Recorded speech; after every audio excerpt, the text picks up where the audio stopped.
Hi from London News, Melbourne. Today is Sunday. Background is this has gone back earlier in the year when Parliament has had some demonstrators outside it. Anyway, that's another story.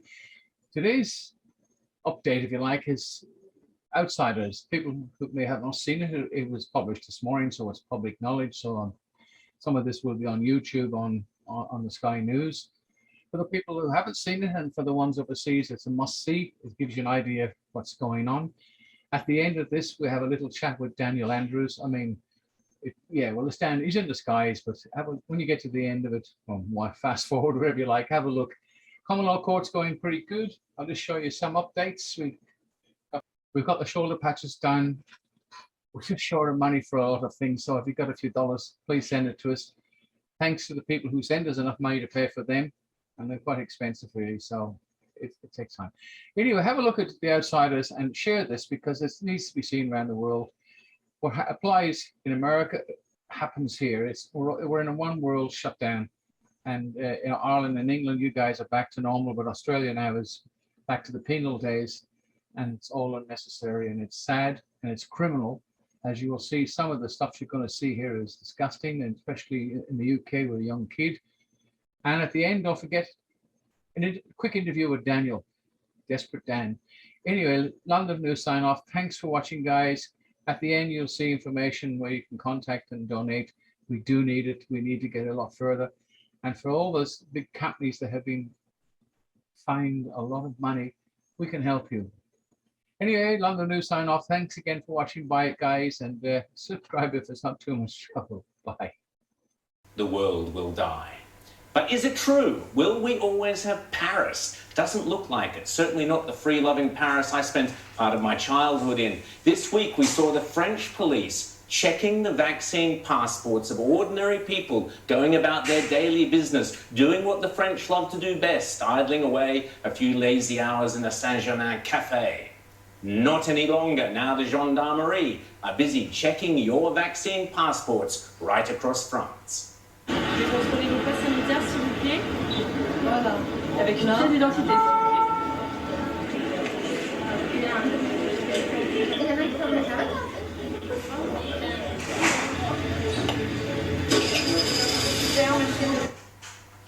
Still, the French do have a long and checkered history of checking people's papers. May we see your papers? I don't think I have them on me. In that case, we'll have to ask you to come along. But it's possible that yes. Here we are.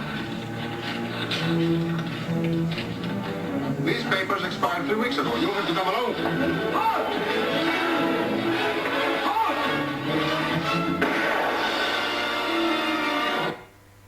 That is, of course, from Casablanca, and again, to paraphrase Humphrey Bogart, it doesn't take much to see that the problems of the little people don't amount to a hill of beans in this crazy world.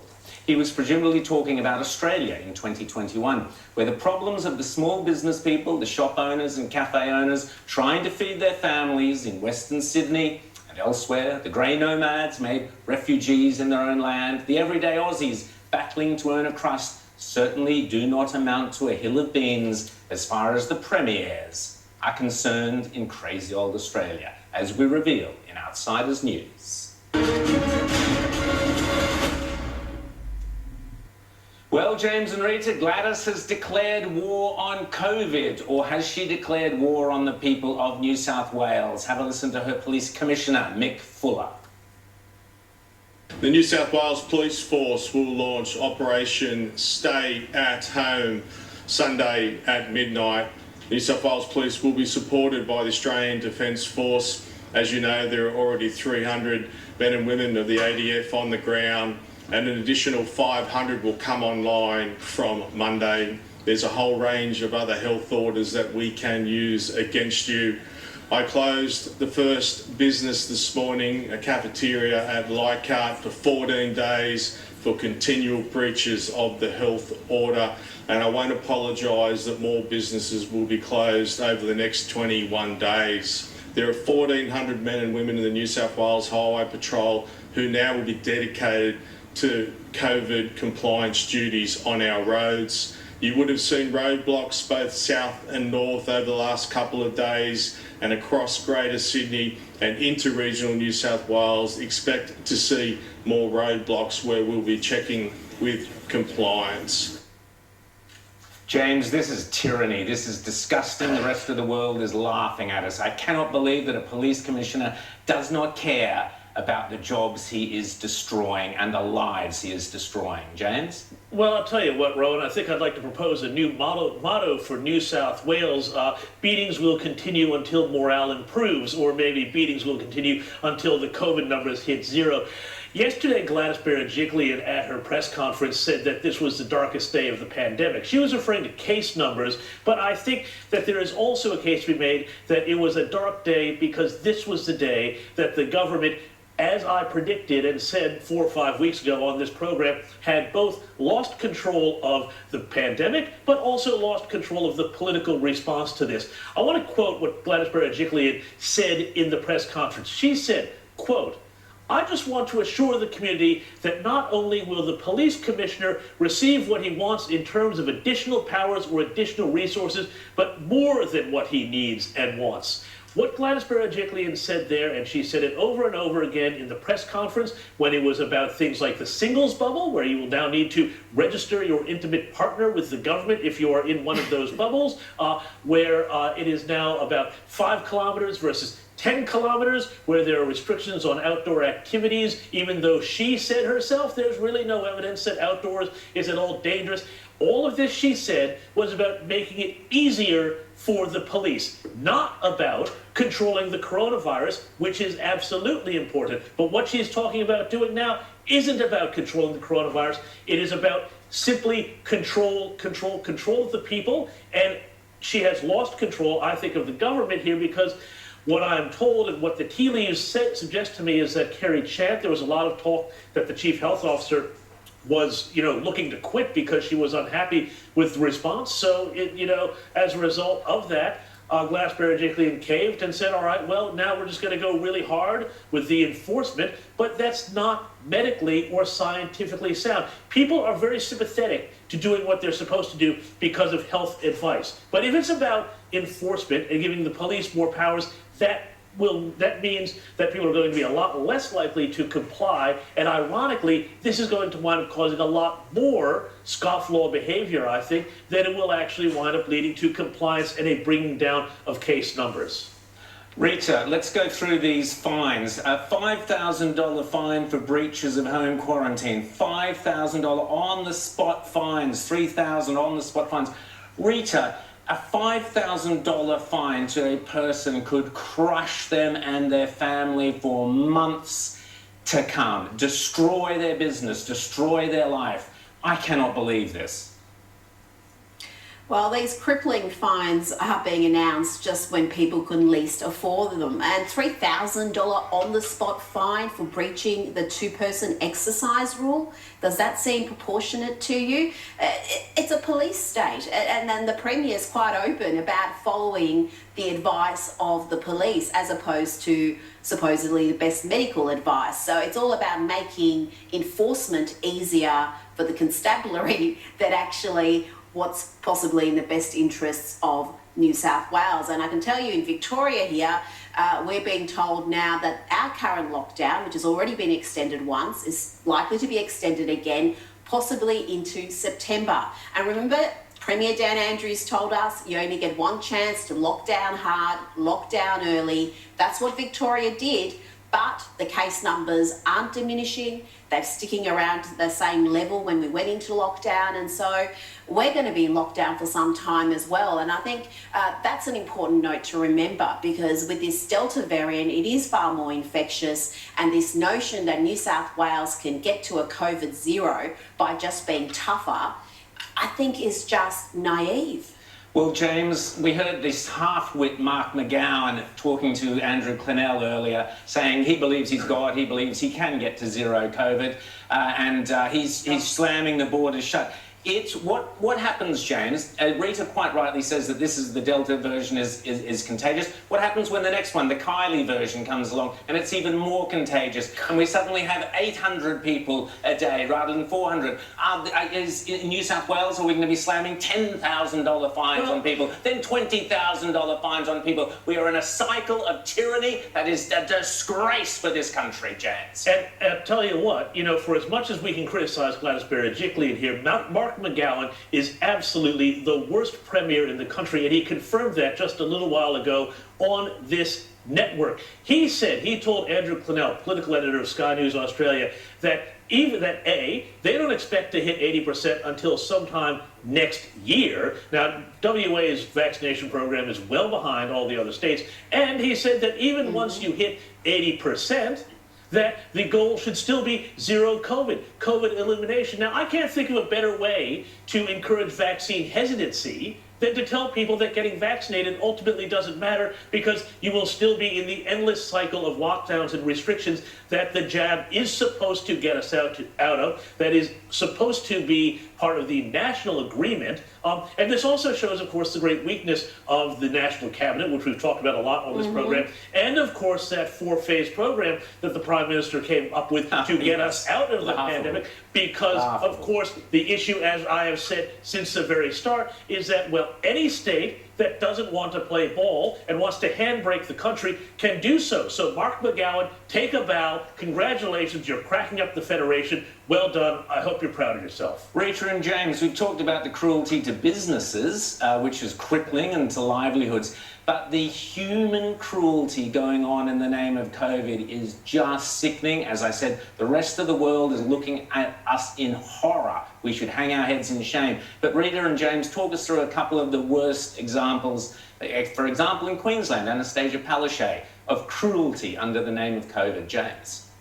Oh, well, I mean, there are so many different examples of it. We see all of the businesses that are being fined. We see more and more people being told that they cannot go to funerals. We had this case of this baby who died in this horrible incident with this magpie, and Queensland is denying them an exemption for a funeral for an infant, because that could be some sort of COVID super spreading event. Now, this is the other bit of this. They're supposed to be saying, as part of the Doherty Institute plan and the national plan, that test, trace, isolate, and quarantine will still be needed after 80%, because you still want to isolate cases and people who have COVID. But if these states at this point cannot, consider even the possibility of dealing with COVID from one funeral for one infant and tracing and testing around that, they have no hope when we actually open up the country at 80%. This is the great weakness of the whole program. Rita?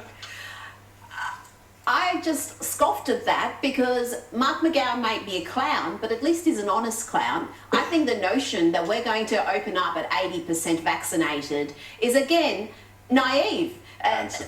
Mark McGowan may be the only one who's putting it out there, but I can tell you there are other premiers, including Liberal premiers like that Marshmallow Man in South Australia, here in Victoria, who are already making noises about above 80%. We still need to have restrictions when there's an outbreak. So this lockdown mentality, this one solution to all problems, I don't think is going to go away at 80% vaccinated. We need a fundamental shift in our mindset and our attitude to this virus, and learning to live with it once our vaccination rate is higher, because we are so far from that. The rest of the world is in an advanced position to us as far as understanding that this virus is endemic. It will always be around. There'll be new strains, there'll be new challenges, but you don't shut down society to deal with one virus. And Rita, you mentioned the clown in South Australia. Our athletes have to do an extra quarantine, and so it goes on. We've had that, which I would have thought was a fairly unusual punishment to inflict upon them. Rita, you've also got a really distressing story from overseas about COVID cruelty. I think you're talking about the young child who was forced to undergo a COVID test before boarding a plane. This is a British child. I think his name's Callum. He's a young teenager. He's autistic, he's on the spectrum, and his parents had an exemption letter from his doctor saying that he shouldn't have to undergo a COVID test because he doesn't cope with that ordeal very well. Well, the airline, Ryanair, didn't care about that. They made sure that he had the test before he was allowed to join his family on the flight. Let's have a look at the footage. It is a bit disturbing. Well, you put it right this time. I put it right there. Do you prefer this one?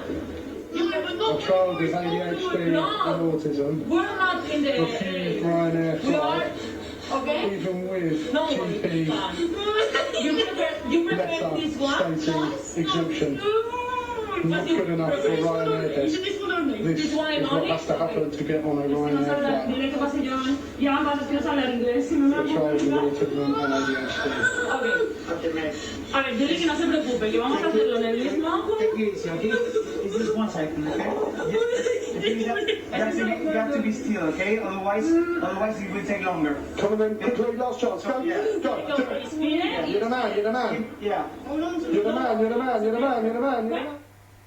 You're right, Rita, it's distressing, but people need to see how distressing it is because that is the result of draconian authoritarianism at every level. Once our leaders sacrifice humanity, once our leaders decide that the rules and the police must have full authority and you've got to abide by this rule and you've got to abide by that law and you must do this because it's in the public good, that is what you end up with. You people are a disgrace, you premiers are a disgrace, and your national cabinet is an absolute disgrace. What has happened to the Australia I was born in and grew up in? Now, we have Dan Andrews threatening the same. We heard the police commissioner threatening people's livelihoods. We've had Dan Andrews threatening vaccine passports are on the way, despite the fact that around the world there are riots in the streets against vaccine passports. Have a listen to Dan Andrews. There will come a time, though, where I think restrictions will apply to those who have not been vaccinated, rather than restrictions applying to all of us. Now, if that's not an incentive to go and get vaccinated, I don't know what is. But I can see a time when to get into a venue, to attend a major event, to participate fully. Let me tell you, the only incentive here is to vote every one of these idiots out at the next election. That's the incentive to the people of Australia. How cruel can you be? Rita, restaurateurs being deliberately tackled with fines because they dared to speak up against the Victorian Premier. Is that right? Or am I reading something in? Well, it could be a wild coincidence. We don't know if it was targeted, but it is interesting that two most vocal critics of the Dan Andrews COVID response in the hospitality sector, Chris Lucas and Paul DiMattina, both you would have seen on this station a number of times, both fined in the first hours of lockdown 6. And we're not talking about a small fine here, we're talking about $10,900 fines. In Chris Lucas's case, he had a few people still inside his premises at 8 p.m. waiting for Ubers and taxis to collect them. Fine. And Paul DiMattina, again, he was also closed down, but he had a couple of family members, I think his business partner, consoling him inside the premises, so fine. I just find that to be, again, at a time when this sector can least afford these big fat fines, they are getting targeted, and the two most vocal critics cop fines within hours of each other. Yeah, and it doesn't stop there, Rita. The Victorian government, on a separate note, nothing to do with COVID, but they're allowing camping on 27 river frontages in northern Victoria that are currently licensed to farmers. There's been a lot of people upset about that for the obvious reason. This is socialism putting its hand in and taking people's private property, but also... Good evening, or good afternoon. I'm in disguise. My name is Desperate Dan, or as you know me as Chairman Dan, the CEO of the state of Victoria. Well, I'm supposed to be Premier, but it's a long story. We in Victoria are in competition with the other corporations, New South Wales and South Australia and Western Australia. Labour Party, of course, are in the lead. We want everybody obedient. You roll up there and get tested so we know how many cases we have. Now, don't tell anybody that the word cases means it's an adjective. It has several meanings. It's the colour of law. It's just a pretend word. But don't tell anybody I am so happy to see so many obedient people wearing the burqa. Sorry, I mean the masks. Not even your animals can recognize you. Keep it up and keep me in power, because postal voting will keep me in power forever. We don't even count the votes anymore. I had to disguise myself because I'm so popular. I don't want people ringing me up and thanking me for the great job I'm doing. You know, after all, I have to support the World Organization in population control. There's no wars anymore to get rid of you fools. I mean, people. Don't let me down now. Keep getting tested and get vaccinated, because I need 80% and I want to get ahead of every other state. Then we don't care, because they tell me now 3G's coming in and we can switch most of you off. Anyway, it's your choice. Daniel, Desperate Dan, signing off. Thank you for your support and love.